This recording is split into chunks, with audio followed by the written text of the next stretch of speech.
అందరికీ నమస్తే. Welcome to Big TV. నేను మీ గౌతమి. అయితే ఈరోజు మనతో పాటు ఐకాన్ ఆస్ట్రాలజర్ గట్టుపల్లి సురేష్ బాబు గారు ఉన్నారు. ఆయనతో మాట్లాడదాం. సార్ నమస్తే. జై శ్రీమన్నారాయణ.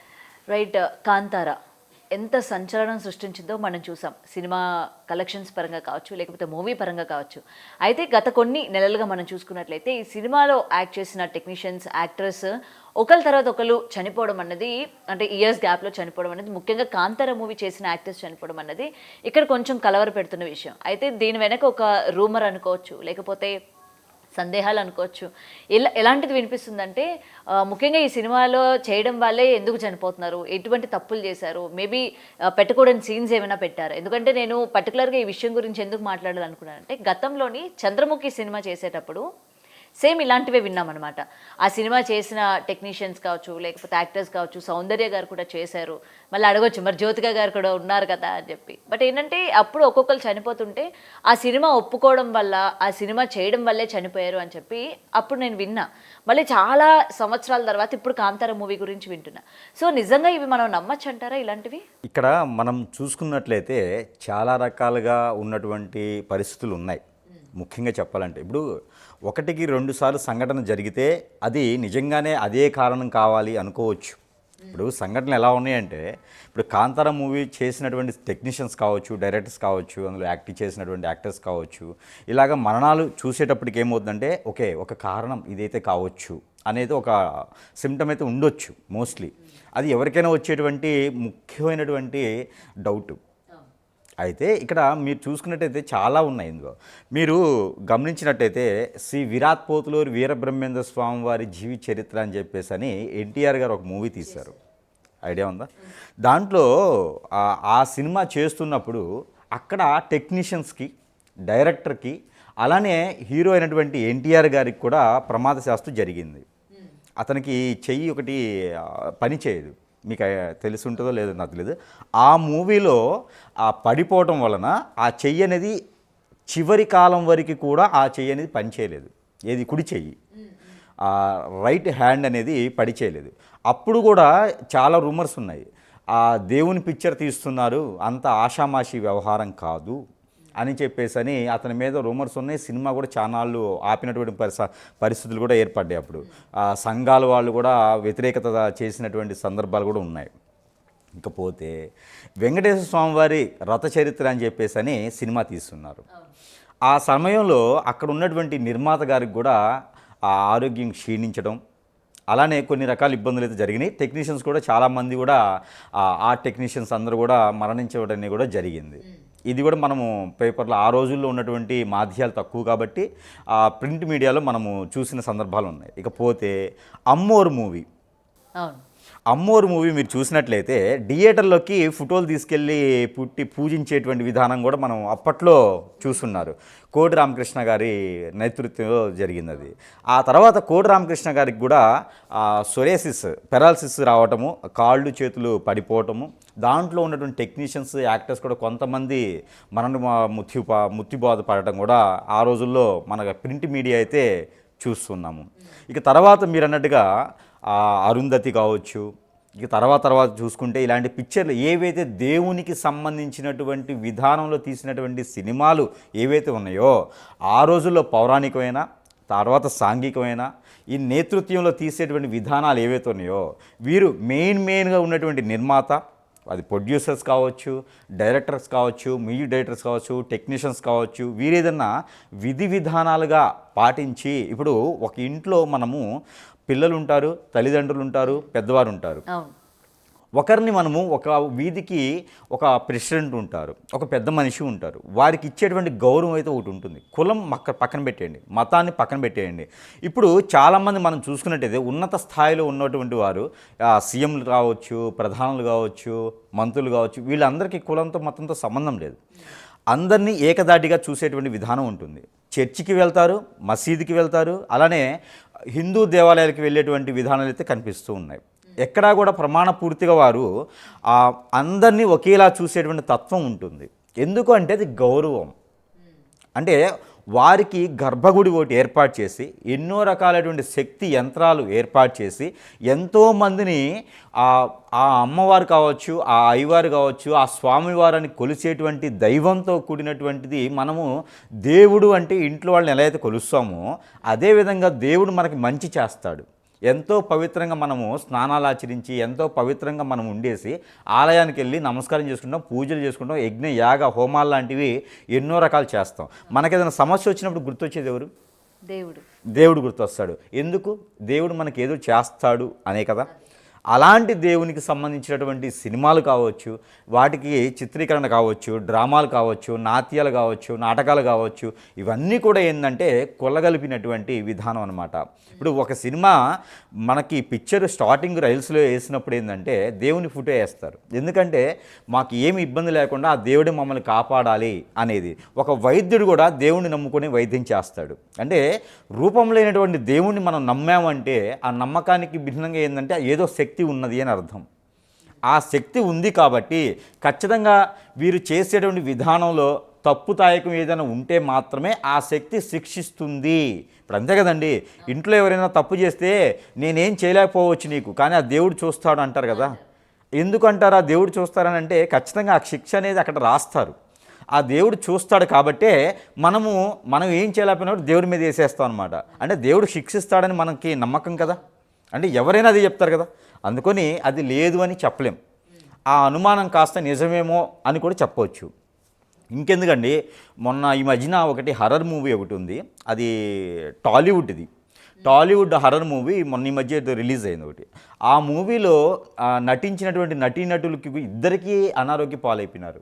వారికి చేతబడి అయిపోయింది. అంటే బ్లాక్ మ్యాజిక్ లాంటిది ఒకటి జరిగిపోయి వారిద్దరి పరిస్థితి బాగలేదు. ఇలానే కొన్ని మొన్న సౌత్ ఆఫ్రికాలో ఒక మూవీ ఇట్లానే, అది కూడా ఇలానే ఉంటుందన్నమాట. ఏది? Horror movie. ఈ హర్రర్ మూవీలో నటించినటువంటి తీసినటువంటి డైరెక్టర్ గారు లేరు, అలానే నిర్మాత కూడా లేదు హర్రర్ మూవీకి. ఎందుకు అంటే ఇక్కడ ఒక కారణం ఉంటుంది. హర్రర్ అంటే కొన్ని ఉంటాయి, యక్షిని, పరి, జిన్నాత్ ఇలాంటి కొన్ని ఉంటాయి. ఆ పదాలని వాడి వాటిని ఇబ్బంది పరిచి వాటి ద్వారా ఇవేవో చేస్తున్నాయని చెప్పి మనం నటించి తీసి 10 మందికి తెలియచేస్తే వాటికి సమకూరటువంటి విధానంలో మనము చేయలేకపోతే కనుక అవి ఖచ్చితంగా మనల్ని ఇబ్బంది పెట్టేటువంటి పరిస్థితులు అయితే లేకుండా ఉండవు. అంటే ఇప్పుడు హర్రర్ మూవీస్లోనే మనం కొన్ని మంత్రాలు వింటూ ఉంటాము, కొన్ని అవన్నీ కూడా జస్ట్ వాళ్ళు రాసుకున్నవి ఏవో కామెడీగా చెప్తున్నారు అని అనుకుంటాం, కానీ నిజానికి కాదా? అయితే లేదు. ఇక్కడ ఒకటి మీరు కరెక్ట్గా అడిగారు, ఏంటంటే దేవునికి సంబంధించిందైనా దెయ్యాలకు సంబంధించిందైనా మంత్రోచ్చారణ ఉంటుంది. ఓకే, అది తెలుసో తెలియకో మనం లిఖిస్తాం, అది తెలిసో తెలియకో స్క్రిప్ట్ పరంగా రాసుకుంటాం. ఆ రాసింది ఉచ్చారించడం ద్వారా మనకి ఆటోమేటిక్గా తెలియకుండా ఒక పవర్, ఎనర్జీ అనేది మనకి చుట్టూతో ఒకటి హరోరా ఉంటుంది. ఈ హోరా మనకి ఏర్పడింది అనమాట. ఇప్పుడు ఉదయాన్నే మనము యోగా చేస్తాం. యోగా చేసినప్పుడు కొంతకాలం యోగా చేయగానే మనకి తెలియని ఒక పాజిటివ్ వచ్చేసి మన చుట్టూతో ఒక హోరా ఏర్పడిద్ది. మనకి జరగబోయేది ముందుగానే మనకి పసిగట్టగలుగుతాం. ఓకే, అదే మనకి తెలియచేస్తాం. ఇప్పుడు మీరు ఉన్నారనుకోండి, ఇప్పుడు మీరు ఎదురు కూర్చొని ఉన్నారు, మీకు ఏం జరగబోతుంది అనేది నేను చెప్పొచ్చు. అంటే ఆ హోరా అనేది మనకి తెలియచేస్తుంది. నేను ఏదైతే మంత్రోచ్చారణ చేస్తానో ఆ మంత్రం ద్వారా మనకు కొన్ని తెలియచేస్తాయి. అలా తెలిసి తెలియకుండా ఇప్పుడు అదే మంత్రం మీరు చదివారనుకోండి, మీకు అనేది ఆ శక్తియుక్తులు అనేది తక్కువ ఉంటాయి కాబట్టి ఆ మంత్రం పనిచేస్తుంది, కానీ మీకు తెలియదు. అది ఓకే, మంత్రం పనిచేస్తుంది. ఎవరు చదివినా మంత్రం పనిచేస్తుంది, కానీ తెలియదు. ఇప్పుడు నా పేరు సురేష్ బాబు, మీరు పిలిచినా అదే ఉంటుంది, మంత్రాలు వచ్చినట్టు పిలిచినా సురేష్ బాబే ఉంటుంది. ఉచ్చారణ ఒకటి, ఎవరు పిలిచినా పలికేది ఉంటుంది, కాకపోతే అది మీకు పవర్ అనేది తెలియదు. అలా ఉంటుంది కాబట్టి దానికి విధానం తెలియదు అని కారణం. ఇక్కడ అలా కూడా తప్పు జరిగితే ఉండొచ్చేమో. అందుకోసమే కొన్ని మూవీస్, పవిత్రంగా తీసిన మూవీస్ వాటికి ఏం కాలేదు. తర్వాత శ్రీరామ్ దాస్ మూవీ ఉంది, అన్నమయ్య మూవీస్ ఉన్నాయి, ఇంకా చెప్పుకుంటూ పోతే చాలా రకాల మూవీస్ తీసుకున్నారు. శంకరాచార్య మూవీస్ తీశారు. ఇవన్నీ కూడా ఏంటంటే పవిత్రంగా తీయడం ద్వారా ఆ రిలీజ్ చేసే సమయము, ఆ ముహూర్తము, ఆ షెడ్యూల్ స్టార్ట్ చేసే ముహూర్తాలు ఇవన్నీ కూడా చూసుకోవాలి.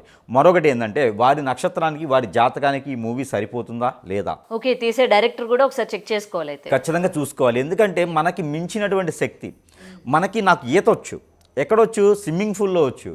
ఈతొచ్చు కదా, సముద్రంలో దూకకూడదు. దూకితే ఏమవుద్ది, మనకి శక్తి సరిపోదు. మన ఆయుష్ సరిపోదు. అది గండం కింద ఉన్నటువంటి వారు కొంతమంది ఉంటారు. కొన్ని జాతకాలు చూసినప్పుడు వీక్ ఉంటుంది. శనీశ్వరుని బలం వీక్ ఉందనుకోండి, ఇలాంటి మూవీస్ తీయడం ద్వారా ఇబ్బంది పడతారు. అలానే దీక్ష అని ఉంటుంది. దీక్ష ఖచ్చితంగా తీయాలి. ఇలాంటి పవిత్రమైనటువంటి మూవీస్ తీసేటప్పుడు వల్కర్గా తీయకూడదు, దీక్షని తీసుకోవాలి. ఇప్పుడు ఎవరికైనా పర్సనల్ లైఫ్ అనేది ఒకటి ఉండేది, పర్సనల్ బుక్ ఒకటి ఉండేది, పర్సనల్ డైరీ ఒకటి ఉండేది. ఆ పర్సనల్ అనేది ఏంటి? అది వారి సొంతం అని అర్థం. దాన్ని మనం వెలుగు తీయకూడదు. ప్రతి అమ్మవారికైనా ప్రతి అయ్యవారికైనా కొన్ని రకాలుగా ఉంటుంది. అది 4 గోడల మధ్యనే ఉంటుంది. ఎవరికైనా దాన్ని వెలిగించి తీసేసి బయట పెట్టకూడదు, వలకరగా తీయకూడదు. 10 మందికి మంచి జరిగేలా తీయాలి. ఇప్పుడు తీసేవారు కూడా చాలా రకాలైనటువంటి టెస్టులు ఉన్నాయి, చాలా రకాలుగా చేస్తున్నారు. కానీ ఏంటంటే ఇవన్నీ కూడా తెలియని ఒక తత్వం. లేదా మూవీ స్టార్ట్ చేసేటప్పుడైనా పెద్దవాళ్ళనో, గురువునో, పీఠాధిపతులనో ఎవరినో కొన్ని సంప్రదించాలి. ఏది పెట్టాలి, ఏది పెట్టకూడదు సంప్రదించిన తర్వాత మాత్రమే మనం చేయాల్సి వస్తుంది. మంత్రోచ్చారణ చాలా గొప్పది. ప్రతి మనిషికి కూడా ఏంటంటే అమ్మవారు ఉన్నారా, స్వామి ఉన్నారా, ఇక్కడ దేవత ఉన్నారు, ఇక్కడ పవర్ లేదు, ఈ గుడంతా పాడుబడిపోయింది, అలా ఉన్నదండి. మంత్రోచ్చారణ గొప్పది. మనం చదివేటువంటి మంత్రం, మనం చెప్పేటువంటి మంత్రము చాలా గొప్పది. మనము స్నానం చేసినా చేయకపోయినా మంత్రోచ్చారణ చేయండి. ఇప్పుడు శివాలయంలోకి వెళ్తే మనము స్నానం ఆచరించి వెళ్ళాలని లేదు. అలా మనం చేయలేని తరుణంలో ఈభూతి ధారణ చేసుకొని కూడా శివాలయంలోకి వెళ్ళొచ్చు. ఓకే, ఈభూతి ధారణ చేస్తే మనము అక్కడ పవిత్రంగా వెళ్ళినట్టే లెక్క. విష్ణు ఆలయంలోకి వెళ్తే తులసి మొక్కని, తులసి నీళ్ళు నెత్తించలుకొని వెళ్తే చాలు, ఆ స్వామి మనల్ని ఏమి ఇచ్చేయడనమాట. అంటే ప్రతి దానికి కూడా ఒక విరుగుడు, ఒక సబ్క్యూట్, ఒక పద్ధతి ఉంటుంది. ఆ చేసేయడం పద్ధతి ఎవరికి తెలుసు? డైరెక్టర్ తీయడం తెలుసు. దాని విధానం తెలియాలి అంటే ఒక పద్ధతి ఉంటుంది. ఆ పద్ధతి ప్రకారంగా మాత్రం ఖచ్చితంగా చేయాల్సి వస్తుంది. దానివల్ల లేకపోతే ఇంట్లో పెద్దవారు తప్పు చేస్తే, పెద్దవారు అప్పులు చేశారనుకోండి, పిల్లలకి ఏమొస్తుంది? అప్పులే వస్తాయి. పెద్దవారు సంపాదించారనుకోండి, పిల్లలకి ఏమొస్తుంది? ఆస్తులు వస్తాయి. అలానే ఇప్పుడు డైరెక్టర్ అనేవారు, నిర్మాత అనేవారు నిర్మాణంలో అక్కడ తీసేటువంటి విధానంలో పెద్దవారు కాబట్టి వారు చేసినా కూడా తప్పులు వారికి టెక్నీషియన్స్ కావచ్చు, ఆ విధానానికి కావచ్చు, అందరికీ వస్తాయి. మర్డర్ చేసిన వాడికి తప్పు లేదు, చేయించిన వాడికి తప్పు. పైన రాసేది చేయించారు ఎవరుంటారే, వీడు చెయ్యమంటేనే కదా చేశారు అని చెప్పి వాడి మీద రాస్తారు చిత్రగుప్తుడు. అందుకని చెప్పేసని ఈ మూవీస్ తీయడం ద్వారా మంచి జరగొచ్చేమో, సమాజానికి మంచి తెలియచేయొచ్చేమో, కానీ విధానాలు మార్చుకోవాలి. ఒక్కొక్క స్వామివారికి ఒక్కొక్క పద్ధతి ఉంటుంది, ఒక్కొక్క అమ్మవారికి ఒక్కొక్క పద్ధతి ఉంటుంది. ఇప్పుడు మీరే చూడండి, మనం కళ్ళ ముందు చూస్తున్నాం కదా. ఇప్పుడు కోటరామకృష్ణ గారి పరిస్థితి ఏంటి, ఎలా అయిపోయింది? అమ్మవారు తీస్తున్నారు, అరుంధతి తీస్తున్నారు, ఇంకా చాలా మూవీస్ తీసేసి ఈరోజు పరిస్థితి అలా అయిపోయింది. మరి వేరే డైరెక్టర్కి ఎందుకు అవ్వలేదు? రాజమౌళి గారు నియమనిష్టలతో లేకపోవడం వల్ల అనుకోవచ్చా? ఇప్పుడు రాజమౌళి గారు ఉన్నారు, చాలా రకాల మూవీస్ తీశారు. ఆయన ఆర్టిఫిషియల్ కొత్త రకంగా సృష్టించినటువంటి కథలు అవి. అక్కడ దేవుడు లేడు, దెయ్యము లేదు, సృష్టించినటువంటి కథలు అవి. వాటి వల్ల ఏం ప్రాబ్లం రాదు. ఇక్కడ ఏంటంటే కాంతార అనే అమ్మవారు అక్కడ గ్రామదేవత. ఆవిడ మనకి ఉజ్జాని మహంకాళి మన మాత ఎలా అయితే కొలుస్తున్నామో, అక్కడ మనకి కాళీమాతలాగా ఏదైతే మనం పూజిస్తున్నామో, మన కర్ణాటక ఏరియాలో ఆవిడ ప్రసిద్ధి చెందినటువంటి అమ్మవారు. ఆ అమ్మవారిని తీసుకొని ఆవిడ కథ తీసుకోవచ్చు, ఆవిడ స్టోరీ తీసుకోవచ్చు, ఆవిడ విధి విధానాలు తీసుకోవచ్చు. ఆ విధంగా వీళ్ళు పవిత్రపూరితంగా చేశారనుకోండి, ఏ ఇబ్బంది ఉండదు. ఇది ఒక విషయం అయితే. మరొకటి ఏంటంటే, ఇప్పుడు మరణించిన వాళ్ళు అటువంటి జాతకాలు అయితే నేను పరిశీలించాను. ఇప్పుడు ఎవరెవరైతే మరణించారో, ఈ కాంతార మూవీ తీసినటువంటి వారు మరణించారు కదా చాలామంది, ఇందులో నేను జాతకాలు చూశాను. అలానే మీరు అన్నారు అరుంధతి, అది ఏది అన్నారు, చంద్రముఖి మూవీలో మరణించిన వారు సౌందర్య గారు కావచ్చు, తర్వాత ఇంకా ఉన్నారు కదా, వీరందరి జాతకాలు కూడా నేను పరిశీలించాను. ఇప్పుడు మీరు నాకు చెప్పిన తర్వాత నాకే ఒక డౌట్ ఏర్పడింది, అసలు ఏంటి ఇది పరిస్థితి, నిజంగానే కావచ్చు కదా అని ఏర్పడింది. ఎందుకంటే మా చిన్నప్పుడు డ్రామాస్ అని వేసేవారు ఊళ్ళల్లో. ఆ హరిశ్చంద్ర డ్రామా, శ్రీకృష్ణ తులాభారం, అలానే చింతామణి లాంటి శ్రీ విరాట్పూర్ వీరబ్రహ్మేంద్ర స్వామి వారి చరిత్రని దేవుళ్ళని తీసుకొచ్చేసి డ్రామాలు వేసేవారు. ఈ డ్రామా వేసేవారు రికార్డ్స్లని ముందుగా చేస్తూ ఉంటారు. ఈ రికార్డ్స్ చేసే తరుణంలో వాళ్ళకు 40 రోజులు రికార్డ్స్ చేసుకొని డ్రామా అనేది వేస్తారు అన్నమాట, నాటకం అంటారు. ఈ నాటకం రచించి వేస్తారు. ఈ వేసే తరుణంలో ఏమైందంటే వారికి కొన్ని నియమాలు ఉంటాయి. ఈ నియమాలు ఏమవుతుందంటే, ఆ నియమాలు దాటకూడదు. మనం చెప్పులు వేసుకోకుండా ఉండాలి, దీక్ష అనమాట దానికి. నాన్ వెజ్ భుజించకూడదు, అలానే ఒకే దగ్గర నిద్రించకూడదు, భార్యాభర్తలు ఒకే దగ్గర నిద్రించకూడదు. ఇలాంటి నియమాలు కొన్ని ఉంటాయి. ఆ 41 రోజు కనుక మనం పాటించి ఉన్నట్టే, అలా పాటించిన వారికి ఏం కాల. అలా పాటించకుండా ఉన్నారు కాబట్టి ఒక 2 రోజులు ఎక్కడో పార్టీ ఉంది, ఫంక్షన్ అని చెప్పేసి వెళ్ళేసి ఏమవుతుందిలే అని చెప్పేసి అని వారు నాన్ వెజ్ భుజించున్నారు. ఆ నాన్ వెజ్ భుజిస్తే ఏమైందంటే అండి, ఈ నాటకం వేసేటప్పుడు ఆయనకి సడన్గా స్ట్రోక్ వచ్చింది మధ్యలోనే. పద్యం చదువుతూ ఉండగానే స్ట్రోక్ వచ్చేసింది. అదొకటి. ఇంకొక పర్సన్ అందులోనే ఉన్నారు, ఆయన సిద్ధయ్యకి వేస్తున్నాడు. ఇతను చెప్పింది బ్రహ్మంగారికి వేసిన ఆయన, ఈయన సిద్ధయ్యకి వేస్తున్నారు. సిద్ధయ్యకి వేసినానికైతే తెలియకుండా మైకులు కట్టినటువంటివి పుల్లలు జారేసి కంటికి తగిలిపోయింది. మరి వాళ్ళిద్దరికీ ఎందుకయింది? చివరికి ఇది ఎక్కడని తీస్తే అప్పుడు వీరిద్దరూ పార్టీకి వెళ్ళేసి ఒక ఫంక్షన్కి వెళ్ళేసి నాన్ వెజ్ తిని వచ్చేసి రిహార్సల్ చేశారు. ఓకే. అంటే ఇక్కడ దేవుడు ఉన్నాడు అని మనం చెప్పుకోవచ్చు దీన్ని బట్టి కూడా, అంతే కదండి. కానీ కొంతమంది మూఢనమ్మకాలు అని చెప్పి కూడా కొట్టిపారేస్తూ ఉంటారు కదా. మేబీ మూఢనమ్మకాలు అని చెప్పిన వాళ్ళే ఎక్కువ పూజిస్తూ ఉంటారు, అంతే కదా. ఇప్పుడు వాళ్ళు పూజించరా? వారైనా ఎవరో ఒకరు పూజించాల్సిందే కదా. వాళ్ళ తల్లిదండ్రులు పూజిస్తారా? పోనీ దేవుళ్ళే కదా. మరి మూఢనమ్మకాలు అనేవారు ఎక్కడ? మూఢనమ్మకాలు కాదవి, ఆచారం పద్ధతి. మూఢనమ్మకాలు అంటే బట్టలు మనకు తెలియనప్పుడే వేసుకుంటున్నాం. మా తాత కూడా వేసుకున్నారు బట్టలు, మా ముత్తాత కూడా వేసుకునే ఉంటాడు, అంతే కదా. మన ఫోటోలు అయితే బట్టలు వేసుకునే కదా కనిపిస్తారు. మరి మూఢనమ్మకం అని చెప్పి తిరిగేసి తిరగరు కదా. మరి ఫుడ్ తినడం కూడా మూఢనమ్మకమే. మనం బియ్యం తింటున్నాము, మా ముత్తాతలు కూడా అయ్యే తిని ఉంటారు కదా. మరి అది మూఢనమ్మకమే కదా. టాబ్లెట్ వేసి బతకొచ్చు కదా. అలా చేయరు కదా. మూఢనమ్మకం కాదు, వారికి వారు నచ్చ చెప్పుకునే దానికి ఏదో ఒకటి కావాలి, అంతేగాని ఇది మూఢనమ్మకం కాదు. ఇది పద్ధతి, ఆచారం, సిద్ధాంతం, సనాతన ధర్మం. ఇది మూఢనమ్మకం అని వారు అనుకుంటే సరిపోదు. అది మూర్ఖత్వం, మూఢనమ్మకం కాదు, మూర్ఖత్వం. ఇప్పుడు మీరు మూఢనమ్మకం అని చెప్పేసి అని ఒక దేవుణ్ణి పక్కన పెట్టారు. మరి మీరు మొక్కరా? మీరు కారు కొంటారు, పూజించరా? చేస్తాం కదా. ఇల్లు కొంటారు, గృహప్రవేశం చేయరా? కొట్టిపారేసిన లోపల ఎక్కడో ఒక భయం అన్నది ఉంటుంది కదా. పోనీ పెళ్లి చేసుకుంటారు, ఆచార ప్రకారంగా చేసుకోరా? పిల్లలు పుడతారు, బారసాలు చేయరా? ఇవన్నీ మూఢనమ్మకాలే కదా. మరి ఇంకెక్కడ మూఢనమ్మకం? ఇవి మూఢనమ్మకాలు కాదు, మూర్ఖత్వం. వారికి వారే మెప్పు పొందడానికి మూర్ఖత్వం. ఎవరైనా సరే అండి, శక్తి అనేది ఉన్నది. దేవుడా దేవత అనేది పక్కన పెట్టేయండి, శక్తి అనేది ఖచ్చితంగా ఉంది. ఆ పేరులో వైబ్రేషన్ ఉంటుంది ఖచ్చితంగా. ఓం నమ శివాయ అనండి, బాడీలో ఉన్నటువంటి అన్ని నరాలు కదులుతాయి. మనం కూర్చొని ఓం నమ శివాయ అనండి అంతే చాలు. అంటే ఆ మంత్రంలో శక్తి ఉంటుంది. దేవుడు అనేది మీరు ఎవరినైనా తలుచుకోండి, ఆ మంత్రోచ్చారణలో శక్తి ఉంటుంది. ఆమెన్ అనండి, ఎక్కడి నుంచి వస్తుంది? క్రైస్తవులే కదా. ఆమెన్ ఎక్కడి నుంచి వస్తుంది? అల్లా ఉహబ్బరల్లా హల్లా ఉహబ్బరల్లా అనండి, ఎక్కడి నుంచి వస్తాయి పదాలన్నీ కూడా? మనకి నాభిలో నుంచి పలుకుతాం. ఆ పలికేటువంటి విధానంలో మనకి ఆ ఉచ్చారణలో మనకి వైబ్రేషన్స్లో పవర్ ఉంటుంది. ఆ పవర్లో మనము ఏదైనా సాధించవచ్చు. దేవుడు అనేది ఎవరినైనా తలుచుకోండి, ఇంట్లో తల్లిదండ్రులు తలుచుకోండి, భార్యను తలుచుకోండి, భర్తను తలుచుకోండి, పిల్లల్ని తలుచుకోండి, అది కాదు ఇక్కడ. ఆ ఉచ్చారణలోనే పవర్ ఉంటుంది. మనం లిఖించి రాసేటువంటి మంత్రం ఏదైతే ఉందో, గాయత్రి మంత్రాన్ని తీసుకుంటే కనుక ఇలా చదివితే పాజిటివ్, దాన్ని వెనక నుంచి చదివితే నెగిటివ్. ఇది దెయ్యం, ఇది దేవుడు, అంతే తేడా. ఒక్క మంత్రమే తేడా ఉంటుంది. ఆ మంత్రాన్ని సరిగా చదివితే దేవుడు, రిటర్న్ చదివితే దెయ్యం. అలా అయితే మూర్ఖత్వంగా మొండిగా ఉండేటువంటి కొంతమంది డైరెక్టర్లు ఉంటారు. వీళ్ళు దెయ్యాల పిక్చర్లు తీస్తారు, దేవుని పిక్చర్లు తీస్తారు. మరి వీళ్ళకేం కాలేదా అంటే ఖచ్చితంగా అవుతుంది. అంటే ఇన్ ఫ్యూచర్ కాదండి, అవుతుంది, ఆల్రెడీ అవుతుంది. ఇక మీదట కూడా అయ్యేటువంటి అవకాశాలు మెండుగానే కనిపిస్తున్నాయి.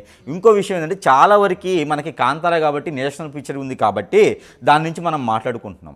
ఇంకా చిన్న చిన్న సినిమాలు తీసి మరణించిన వాళ్ళు, ఇబ్బంది పడేవాళ్ళు, ఏదో రకంగా కాంట్రవర్సీకి వెళ్ళేవాళ్ళు, స్టేషన్కి వెళ్ళేవాళ్ళు, కోర్టుకి వెళ్ళేవాళ్ళు, ఇబ్బంది పడేవాళ్ళు చాలా మంది ఉన్నారు. అంటే చిన్న తప్పులకి చిన్న శిక్ష, పెద్ద తప్పులకి పెద్ద శిక్ష అన్నట్టు. ప్రతి ఒక్కరు జైలుకి వెళ్ళాలని లేదు. చిన్న తప్పు ఉందంటే చిన్న శిక్ష పడుతూనే ఉంటుంది వారికి. ఏదో ఒక విధంగా హెచ్ఐవి రావచ్చు, క్యాన్సర్ రావచ్చు, దీర్ఘకాలికంగా ఇబ్బంది పడవచ్చు, అందరూ దూరం అవ్వచ్చు. డబ్బు ఉంది, డబ్బు తినలేం కదా, అన్నమే కదా తింటాం. అలానే వారికి శిక్ష అనేది ఏదో ఒక రకంగా అయితే ఖచ్చితంగా ఉంటుంది. ఇది సినిమాలు తీయటం వల్ల అని కాదు, రాజకీయం చేయటం వల్ల అని కాదు.